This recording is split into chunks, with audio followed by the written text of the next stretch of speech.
Hi, and welcome back to Football Made Simple. El Clasico took center stage once again as Real Madrid hosted Barcelona in a top-of-the-table clash in La Liga.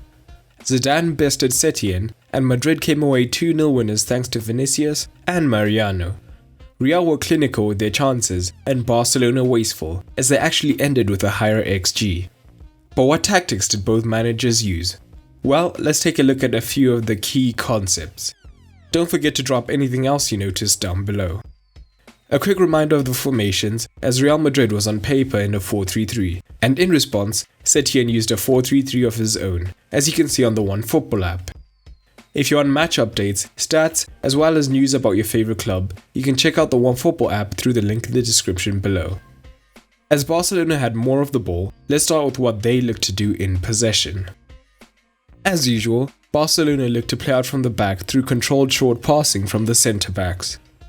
However, Real often looked to press high, aided by a high defensive line.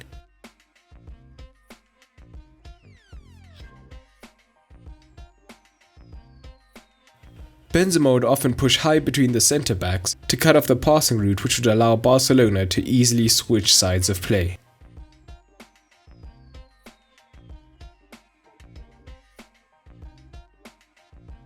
In most matches, they would have countered this by dropping Busquets deep to create a 3 versus 1, and at times they did this. But usually they kept him high in midfield to maintain their numbers in this vital area. Instead, Ter Stegen was usually the option to form the back 3 when they were deep, and this encouraged Isco or another Madrid midfielder to join the press, and Barcelona could often escape this by playing the ball to Busquets.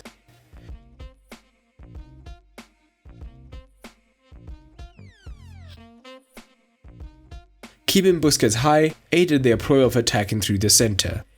Both Vidal and Griezmann, the wide men on paper, tended to drift in. On paper, it was a 3 versus 3 in midfield, but often Messi could then drop deeper to provide a passing option to make this into a 4 versus 3, although any of the front 3 were comfortable doing this.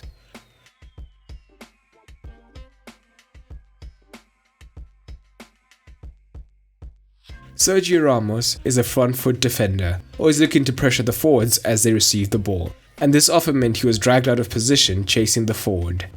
And at times, this did pay off.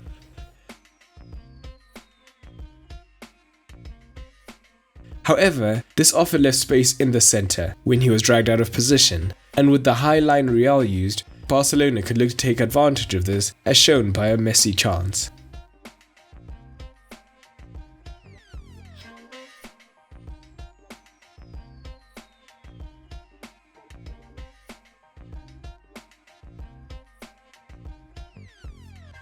But the build-up through the centre allowed them to attack through the wide regions.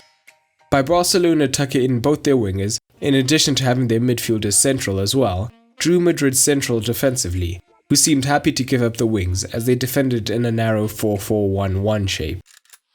If Barcelona went to the wings too early in the build-up, Alba would be ineffective, as this gave Real Madrid time to shift across, and Valverde could even shift wide as an auxiliary right-back.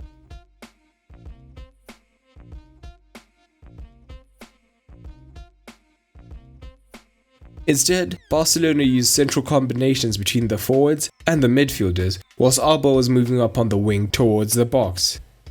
When he was in a good position high up, he could be dangerous, and they could slide the ball wide to him to cross from a good area, as shown by the big Griezmann chance.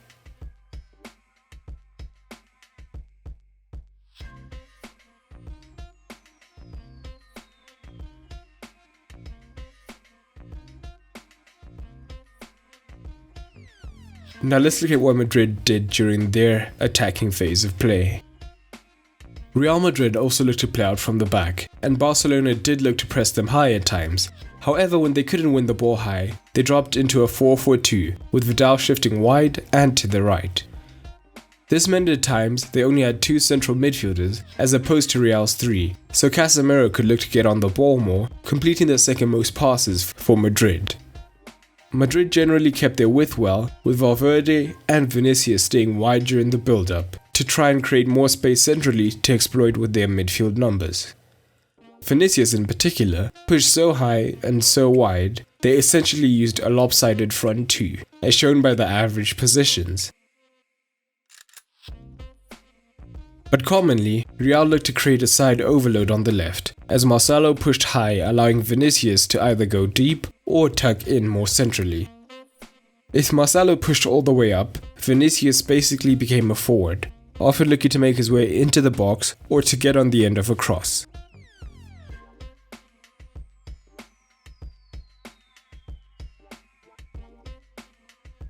However, this often drew Barcelona across, for Madrid to then look to switch the ball wide to Valverde and Carvajal.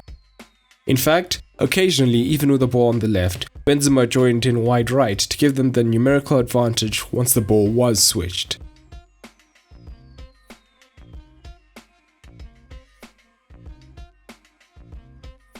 This principle is what leads to Vinicius' goal, as Real overload the left-hand side once again.